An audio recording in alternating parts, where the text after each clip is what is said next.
Big breaking का ये वक्त हुआ है। नमस्कार, मैं रविंद्र सिंह आपके साथ और पहली ब्रेकिंग न्यूज राजसमंद से आ रही है, जहां पर आमेठ से जुड़ी यह खबर बजरी माफियाओं द्वारा निर्मम हत्या का मामला है, जिसमें पुलिस और खनिज विभाग की संयुक्त कार्रवाई हुई है। 4 ट्रैक्टर और 150 टन अवैध बजरी स्टॉक जब्त किया गया है। 2 मामले अवैध बजरी स्टॉक के दर्ज किए गए हैं। बजरी माफियाओं ने ट्रैक्टर से कुचलकर एक युवक की हत्या कर दी थी। कल का यह मामला था जब युवक ने इन बजरी माफियाओं को टोका अवैध खनन करने के लिए, या कहें कि अवैध तरीके से जो ये बजरी माफिया बजरी का उठाव कर रहे थे खेत से, तब उस युवक पर ट्रैक्टर चढ़ा दिया गया। युवक की मौत के बाद स्थानीय लोगों ने, उनके परिजनों ने लगातार कई घंटों तक ये धरना प्रदर्शन देते हुए कहा कि जब तक आरोपियों को गिरफ्तार नहीं किया जाएगा, जब तक मुआवजा नहीं मिलेगा, सरकारी नौकरी का आश्वासन परिवार वालों को नहीं दिया जाएगा, तब तक वो प्रदर्शन जारी रखेंगे। कई घंटों तक, 8 घंटे तक करीब ये सब चलता रहा और अधिकारियों की समझाइश के बाद जाकर वो शव ले जाने के लिए तैयार हुए। फिलहाल ये बड़ी अपडेट और बड़ी कार्रवाई, चूंकि अब कहीं ना कहीं एक्टिव नजर आ रही है, न सिर्फ पुलिस और खनिज विभाग की टीम, संयुक्त कार्रवाई को अंजाम दिया गया है। 4 ट्रैक्टरों को और 150 टन अवैध बजरी के स्टॉक को जब्त किया गया है।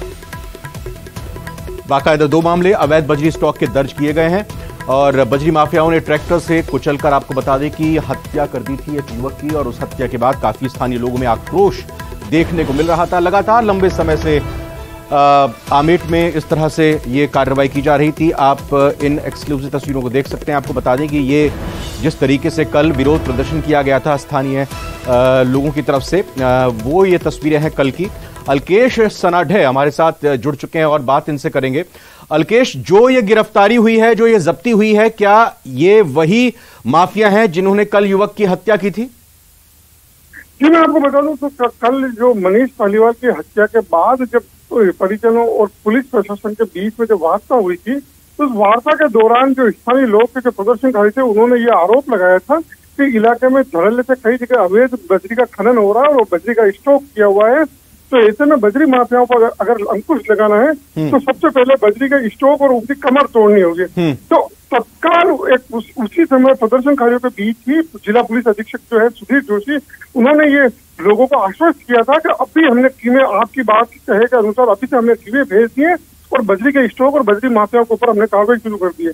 और उसी का ये नतीजा था कि खनिज विभाग और जो पुलिस है, आमेठ थाना पुलिस, और उन्होंने एक बड़ी कार्रवाई करते हुए उस इलाके में, आमेठ इलाके में 400 बजरी से भरे जो ट्रैक्टर से जो बजरी परिवहन में इस्तेमाल किए जाते हैं और 150 टन अवैध बजरी का स्टॉक जब्त किया है। अवैध बजरी का स्टॉक ये इसलिए कहा जा सकता है क्योंकि इलाके में जब बजरी खनन पर पाबंदी लगी हुई है, बजरी खनन पर जब रोक है, तो उसके बाद जब बजरी का भंडारण किया जाए तो वो अवैध तरीके से। फिलहाल आपका इस खबर पर जानकारी देने के लिए बहुत बहुत धन्यवाद। और चूंकि ये मामला बड़ा था और अब इस मामले पर राजनीतिक प्रतिक्रियाएं भी सामने आने लगी हैं, तो बता दें आपको कि राजसमंद में रेत माफिया द्वारा जिस तरह से हत्या की गई थी युवक की, इस मामले में अब बीजेपी ने कांग्रेस पर खनन माफियाओं से मिलीभगत का आरोप लगाया है। विधायक रामलाल शर्मा ने कांग्रेस पर गंभीर आरोप लगाए हैं। आज प्रदेश में खनन माफिया बेखौफ हैं, ये बड़ा आरोप रामलाल शर्मा की तरफ से लगाया गया है। उन्होंने साथ ही साथ ये भी कहा कि अवैध खनन रोकने पर युवक की हत्या कर दी गई है। और बड़ा आरोप के साथ साथ ये भी रामलाल शर्मा ने, जैसा हमने आपको बताया, ये कहा गया कि बीजेपी ने ये आरोप लगाते हुए कहा है कि कांग्रेस खनन माफियाओं के साथ सांठगांठ रख रही है। कांग्रेस का मिलीभगत का आरोप रामलाल शर्मा, बीजेपी के विधायक की तरफ से लगाया गया है।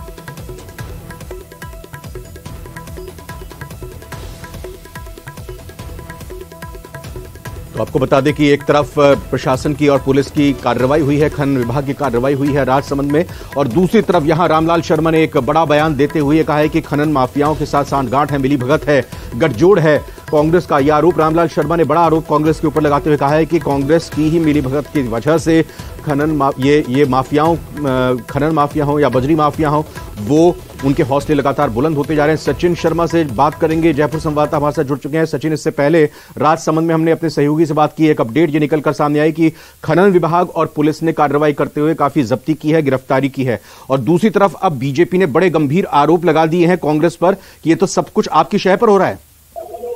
बिल्कुल, देखिए, खनन माफिया को लेकर लगातार बीजेपी सरकार पे आरोप लगाती आई है। आज रामलाल शर्मा ने भी आरोप लगाया कि प्रदेश में खनन माफिया बेखौफ है और सरकार की मिलीभगत से ही तमाम तरह के काम हो रहे हैं। वहीं जो चित्तौड़गढ़ से विधायक है चंद्रभान साथिया, उन्होंने भी आज बात की। उनका ये कहना है कि जब से 2018 में सरकार बनी है कांग्रेस की, तब से खनन माफियाओं के हौसले बढ़ गए हैं, लूट खसोट जो है वो शुरू हो गई है और आमजन से लेकर प्रदेश के चाहे पुलिसकर्मी हो या खनन विभाग के कर्मचारी हो, इतने हौसले बुलंद हो चुके हैं खनन माफियाओं के कि उनकी भी जो है हत्याएं की जा रही है। आज इसी को लेकर एक स्थगन प्रस्ताव भी विधानसभा में लगा था, जिसमें बताया गया था कि सरकार इनको रोकने की क्या प्रयास कर रही है। बिल्कुल, ये अब मामला जैसा सचिन शर्मा बता रहे हैं कि विधानसभा में मामले को उठाया गया और विस्तार से भी इस पूरे मामले पर अपडेट देंगे, खबर दिखाएंगे, आपको रिपोर्ट देंगे। फिलहाल सचिन शर्मा, आपका बहुत बहुत धन्यवाद। रामलाल शर्मा ने क्या कुछ कहा है, आपको वो भी सुनवा देते हैं। कांग्रेस की सरकार नहीं है, राजस्थान के अंदर वास्तविकता के अंदर राज है, तो वो भू माफियाओं का है, बजरी माफियाओं का है, खनन माफियाओं का है, शराब माफियाओं का है, अफीम माफियाओं का राज है। और जिस तरीके से एक के बाद एक घटनाएं पूरे राजस्थान के अंदर हो रही है, कभी भीलवाड़ा के अंदर खनन माफियाओं के द्वारा आम आदमी मारा जाता है, कल भी राजसमंद जिले के अंदर आमेट के अंदर आम आदमी मारा गया, उससे पहले धौलपुर के अंदर भी इसी तरीके से आम आदमी मारे गए। और सरकार आम आदमी की तो छोड़े, राजस्थान के अंदर अधिकारी भी सुरक्षित नहीं है। इन माफियाओं के ऊपर अंकुश लगाने के लिए, चाहे वो पुलिस के अधिकारी हो, चाहे प्रशासनिक अधिकारी हो, चाहे वन अधिकारी हो, ये भी जब जाब्ता लेके कार्रवाई करने की कोशिश करते हैं तो ये माफिया इनके ऊपर भी हमला करते हैं। और यह बड़ी खबर राजसमंद से आ रही है, जहां पर माइंस पर मशीन ऑपरेटर की मौत हो गई है। मौके पर पुलिस पहुंची है, शव को अपने कब्जे में ले लिया है। देवगढ़ चिकित्सालय की मॉर्चरी में फिलहाल शव को रखवा दिया गया है। आपको बता दें कि मृतक पंजाब का रहने वाला था। मृतक का नाम विशाल ठाकुर था और सूचना के बाद मृतक के परिजन देवगढ़ चिकित्सालय पहुंचे हैं। मौत के कारणों का अभी फिलहाल कोई खुलासा नहीं हुआ है। देवगढ़ थाना क्षेत्र के राधाकृष्ण माइंस का यह मामला है। एक दर्दनाक हादसा हुआ है राजसमंद में, जहां माइंस पर मशीन ऑपरेटर की मौत हो गई है। हादसा कैसे हुआ, कैसे मौत हुई है, फिलहाल अभी जानकारी नहीं मिल पाई है, लेकिन पुलिस की तरफ से शव को कब्जे में लेकर देवगढ़ चिकित्सालय की मॉर्चरी में रखा गया है।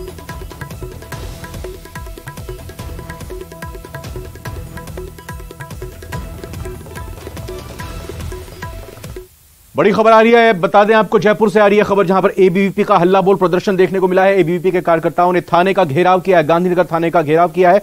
यह हल्ला बोल क्यों किया गया है? दरअसल कार्यकर्ताओं का, एबीवीपी का यह कहना है कि काले झंडे सीएम को दिखाने वाले जो भी लोग हिरासत में लिए गए हैं उनको तुरंत बाहर छोड़ा जाना चाहिए। लवली इस वक्त हमारे साथ, हमारे सहयोगी जुड़े हुए हैं लाइव। बिल्कुल लवली, तस्वीरें भी दिखाइए वहां पर कैसे प्रदर्शन एबीवीपी के कार्यकर्ताओं की तरफ से हो रहा है और ये मामला भी समझाइए।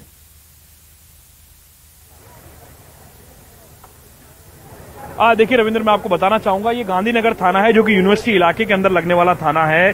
काफी वीआईपी थाना इसे कहा जाता है। लेकिन कल जब यहाँ पर सीएम अशोक गहलोत का मूवमेंट हुआ, वो यूनिवर्सिटी से लौट रहे थे, तभी वीरांगनाओं के मसले पर नाराज एबीवीपी के कार्यकर्ताओं ने उनकी गाड़ी के सामने आकर के जमकर उत्पात मचाया और उसके बाद में काले झंडे दिखाकर के अपना विरोध प्रदर्शन प्रकट किया।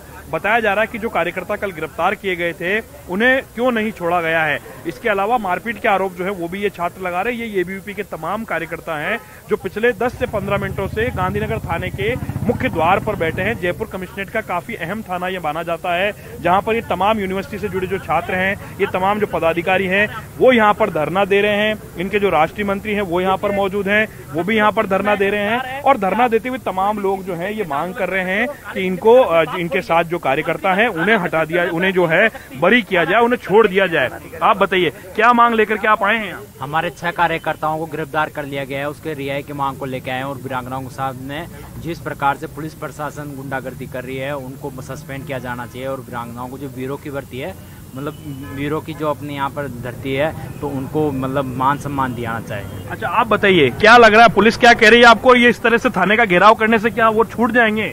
बिल्कुल, देखिए विद्यार्थी परिषद का प्रत्येक कार्यकर्ता प्रतिबद्ध है आम छात्र के हक और अधिकार की लड़ाई। मुख्यमंत्री जी राजस्थान विश्वविद्यालय में कई बार आते हैं, बड़ी बड़ी घोषणाएं कर जाते हैं। विद्यार्थी परिषद का कार्यकर्ता पहले भी लाइब्रेरी के जैसे मुद्दों को लेकर 9-9 दिन की भूख हड़ताल की है और उसका नतीजा रहा कि विद्यार्थी परिषद के कार्यकर्ताओं के नतीजे से मुख्यमंत्री जी ने उद्घाटन तो कर दिया, लेकिन उद्घाटन करने के बाद भी आम छात्र को उसका कहीं ना कहीं फायदा नहीं मिल रहा। इन कई विषयों को लेकर जब विद्यार्थी परिषद के कार्यकर्ता विरोध करे तो उनको जबरन पुलिस ने उठाकर थाने के अंदर ले जाके मारना पीटना, उनके अंदर चोटें आई हैं। तो एक आम छात्र जो पढ़ने वाला छात्र है वो विद्यार्थी परिषद का कार्यकर्ता है और हमेशा छात्रत्व की बात करता है। उन्हीं कार्यकर्ताओं को जब मारते हैं, उनको क्रिमिनल टाइप में अपराधी घोषित करते हैं, तो ये विद्यार्थी परिषद का। कहां से पता लगा आपको कि पुलिस ने मारपीट की है? बिल्कुल ऐसा है कि हम बात भी करे हैं और कहीं ना कहीं बाहर जब कार्यकर्ता को घसीट के ले जाया गया तो सामान्य सी बात है, सब लोगों को पता भी लगेगा कि जब पुलिस कार्यकर्ताओं को घसीटेगी तो चोट आएगी। तो इस तरीके का बर्ताव करना कहाँ का न्याय है? तो जब पुलिस पर बात आएगी, पुलिस का प्रोटोकॉल आप लोग तोड़ेंगे, सीएम की गाड़ी के सामने जाएंगे, तो क्या पुलिस बख्शेगी फिर कार्यकर्ताओं को? देखिए, पुलिस अपनी ड्यूटी निभाए, लेकिन सीधी सी बात है, पुलिस एक कानून के तहत मार सकती है। आप बाहर मारते, लेकिन आपने जेल में बंद करने के बाद में उन्हें अपराधी और आतंकियों जैसा व्यवहार किया है। आपने अंदर मारा है। क्या छात्र कोई आतंकवादी है? क्या छात्र कोई क्रिमिनल है? क्या छात्र ने कोई बहुत बड़ा क्राइम कर दिया? आप क्रिमिनलों को अदालत में अपने वकील की मार्फत ये मामला रखवाइएगा और बताइएगा कि वहां पर मार पिटाई हुई है। उनका फिर मुलाहिजा होगा, उनका मेडिकल होगा और आरोप हो जाएंगे। वो छात्र कोई आतंकवादी है? आप उन्हें रिहा करो। आप इस मसले को कोर्ट में भी रख सकते हैं, वकील से बात कर सकते हैं, लेकिन यहाँ पर बैठने का क्या मतलब? हमने कोर्ट में भी वकील कर दिए हैं, हमारे वकील और हम लोग अंदर मिलके भी आए हैं। हमारा ये है कि क्या लोकतंत्र में काले झंडे दिखाना, कोई फांसी लग गई, कोई आदमी मर गया, कोई इतना बड़ा अपराध हो गया कि आप पैर तोड़ दोगे किसी का? भाई आम छात्र है ना। अपने क्या रणनीति है एबीवीपी के कार्यकर्ता? अब क्या रणनीति? आप बड़ी बात बताऊं, पुलिस के लोगों ने ही उन छात्रों को उकसाया था। पुलिस के लोग भी ये चाहते थे कि इस तरीके की चीजें हो, और वो भी सबूत मेरे पास है, वो भी मैं। अब क्या रणनीति? आप यहाँ पर कब तक अब यहाँ कब तक बैठे रहेंगे? क्या रणनीति है आगे? अभी हमारा यहाँ सांकेतिक धरना है। इस धरने के बाद में हमारी बड़ी कॉल है, 21 तारीख को बड़ा आंदोलन है, उसकी भी रणनीति बन रही है और बड़े स्तर पर हम आंदोलन करेंगे। जयपुर में होगा प्रदेशव्यापी आंदोलन होगा एबीवीपी का? प्रदेशव्यापी होगा क्या आंदोलन? को उकसाया गया, ऐसे लोग कौन है, उनके खिलाफ भी जांच होनी चाहिए, ये भी एक बड़ा सवाल है। तो ये प्रदेशव्यापी आंदोलन होगा या खाली जयपुर में करेंगे? देखो, ये तो हम प्रदेशव्यापी भी करेंगे। यदि सरकार मांगे नहीं मानेगी तो प्रदेशव्यापी भी करेंगे। उस हिसाब से हमारी मांगे क्या क्या, डिमांड कौन कौन सी है? हमारी डिमांड तो शुरू से यही है कि भैया वीरांगनाओं को तो न्याय दो, बहन बेटियों के साथ बलात्कार हो रहे हैं, आज महिला सुरक्षित नहीं है, बेरोजगारों के पेपर आउट हो रहे हैं, आए दिन आप देख रहे हो कि युवा कई सारी मांगे हैं लवली, और मुख्य तौर पर, जी हाँ, जाहिर तौर पर मुख्य तौर पर इनकी यही मांग की जो इनके कार्यकर्ता अभी गिरफ्तार किए गए हैं पुलिस की तरफ से, उनको रिहा किया जाए। उनको मारा पीटा गया है, वो गलत है। फिलहाल नजर बनाए रखिएगा। लवली, आपसे आगे बात करेंगे, लेकिन बीकानेर की बड़ी खबर आपको बता देते हैं। दरअसल अवैध हथियार के मामले में उसके खिलाफ पुलिस का एक्शन देखने को मिला है। पुलिस ने 2 बदमाशों को गिरफ्तार किया है, एक नाबालिग को भी डिटेन किया गया। बदमाशों से 3 अवैध पिस्टल बरामद किए गए हैं। मामले की जांच में फिलहाल पुलिस जुटी हुई है। तो बीकानेर से महत्वपूर्ण खबर आ रही है, जहां पर अवैध हथियार के खिलाफ पुलिस का एक्शन देखने को मिल रहा है। पुलिस ने 2 बदमाशों को गिरफ्तार कर लिया है, एक नाबालिग को भी डिटेन किया है। बदमाशों से 3 अवैध पिस्टल बरामद की गई हैं। मामले की जांच में पुलिस जुटी हुई है।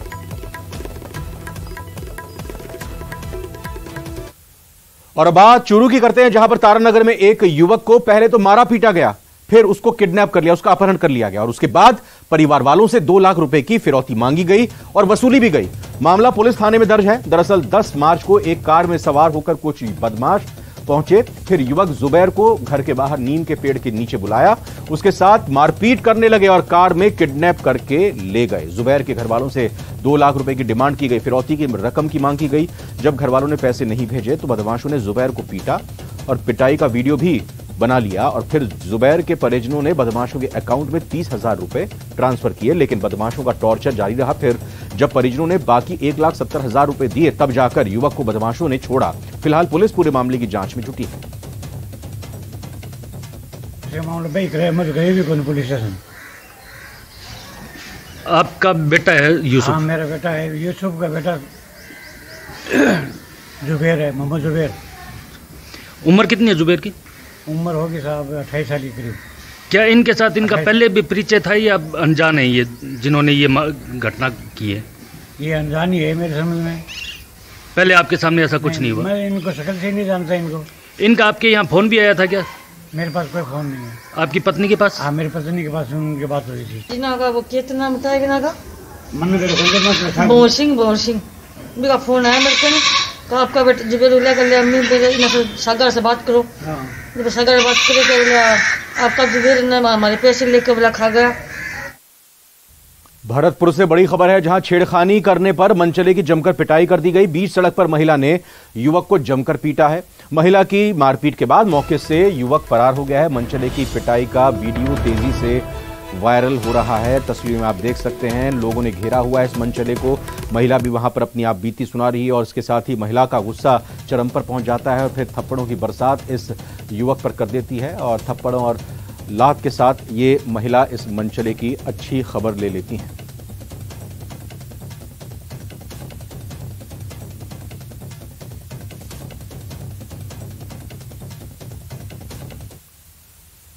श्री गंगानगर के रायसिंह नगर में जिला रसद विभाग की टीम ने बायोडीजल पंप पर छापा मारा है। रसद विभाग कार्रवाई में भारी मात्रा में संदिग्ध डीजल को जब्त किया गया है। जिला रसद अधिकारी ने बताया है कि संदिग्ध डीजल से भरी हुई पिकअप गाड़ी की सूचना मिलने पर यह कार्रवाई को अंजाम दिया गया। कार्रवाई में पिकअप गाड़ी समेत 11 ड्रम बरामद किए गए हैं, जिनमें से 2800 लीटर संदिग्ध डीजल बरामद किया गया। वहीं अधिकारियों ने संदिग्ध डीजल के सैंपल्स ले लिए हैं और उनको जांच के लिए लेबोरेटरी में भेज दिए हैं।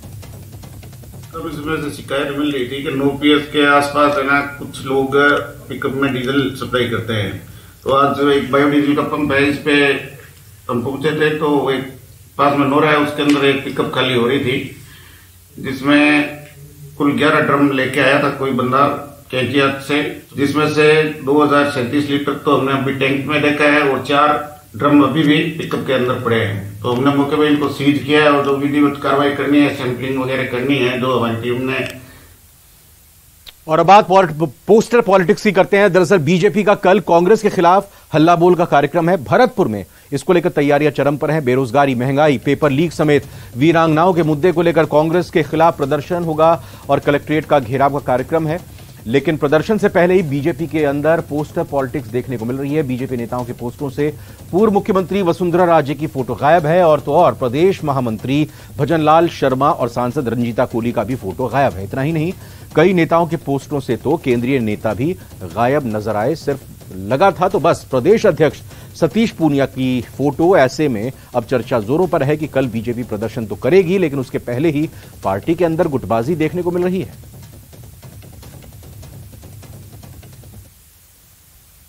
के खिलाफ कल बीजेपी का हल्ला बोल प्रदर्शन है, लेकिन उससे पहले ही पार्टी के अंदर साफ गुटबाजी नजर आ रही है।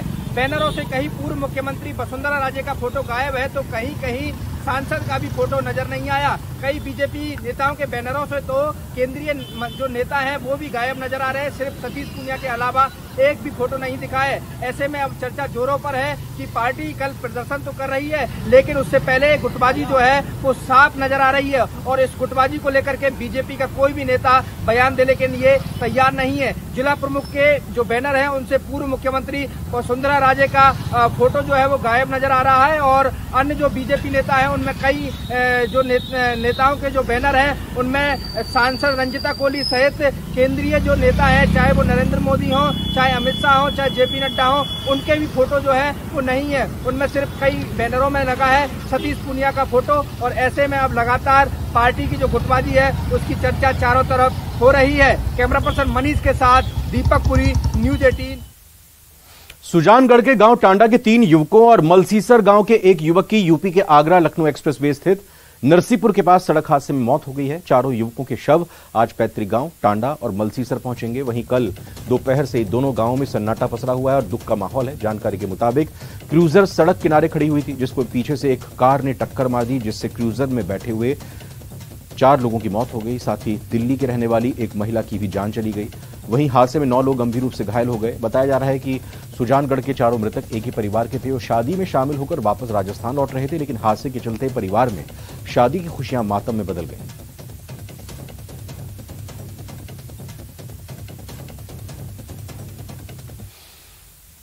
बारंग की बात करते हैं अब, जहां मांगरोल इलाके में एक व्याख्याता से ऑनलाइन ठगी का मामला सामने आया है। शातिर ठग से व्याख्याता से क्रेडिट कार्ड ब्लॉक करने के नाम पर ओटीपी पूछा गया और उसके बाद 98,500 रुपए की उससे ठगी कर ली गई। दरअसल 13 मार्च को ब्रजेश के नंबर पर एक कॉल आया, जिसमें कॉलर ने अपने आप को बैंक कर्मी बताते हुए पीड़ित से कहा कि उसका क्रेडिट कार्ड एक्सपायर हो गया है, जिसे रिन्यू कराने पर सालाना चार्ज 12,500 रुपए लगेगा, लेकिन अगर कार्ड को ब्लॉक आप करवा दोगे तो फिर कोई चार्ज नहीं देना पड़ेगा। और इसी बात में वो आ गए और फिर ऐसे में फरियादी ने शातिर ठग की बातों में आकर क्रेडिट कार्ड ब्लॉक करवाने के लिए अपनी सहमति दे दी।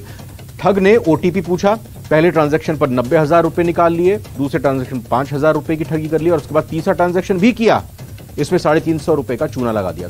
कुल मिलाकर 98,500 रुपए उड़ा लिए। अब मामला पुलिस तक पहुंच चुका है।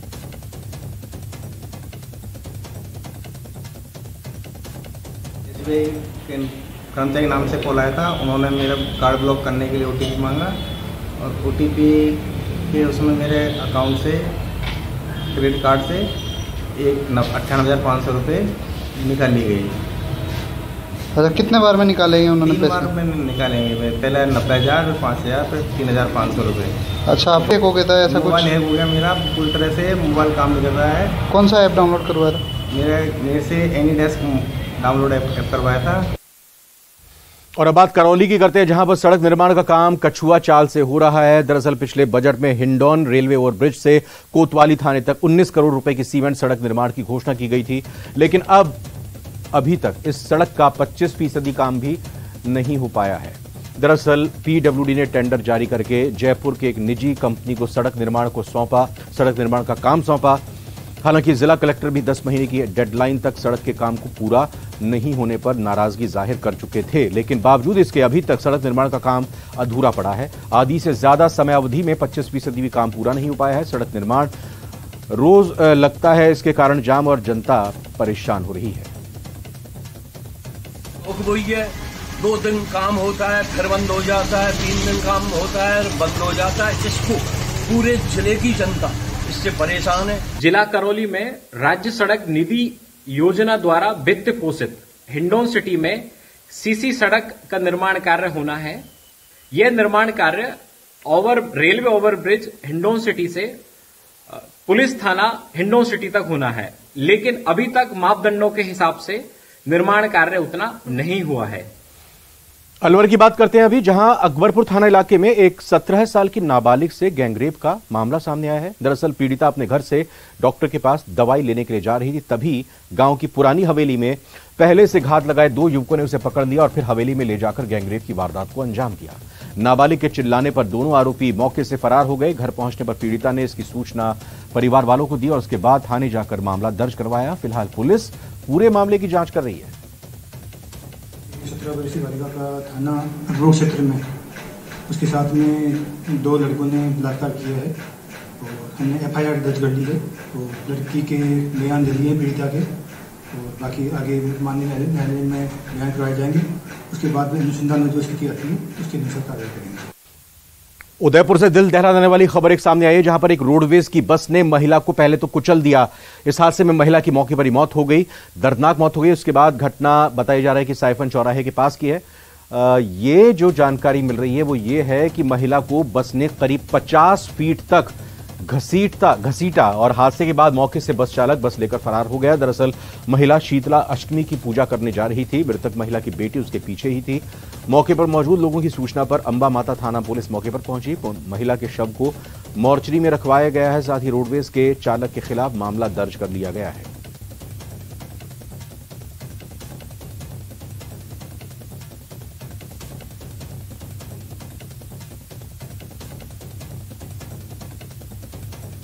उदयपुर में घटी इस खबर ने दिल्ली के कंझावाला कांड की याद दिला दी है।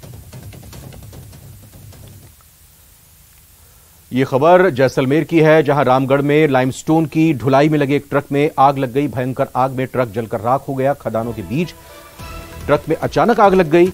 आग किन कारणों से लगी फिलहाल नहीं पता चल पाया, लेकिन आप इन एक्सक्लूसिव तस्वीरों के जरिए देखिए किस तरह से धूं कर यह ट्रक जल उठा। आग की तेज लपटों ने पूरी तरह से इस ट्रक को अपनी आगोश में ले लिया और फिर इस ट्रक को बचाया नहीं जा सका, आग को बुझाया नहीं जा सका। लेकिन जब तक आग बुझाने का काम होता तब तक ये ट्रक पूरी तरह से आग के हवाले हो चुका था।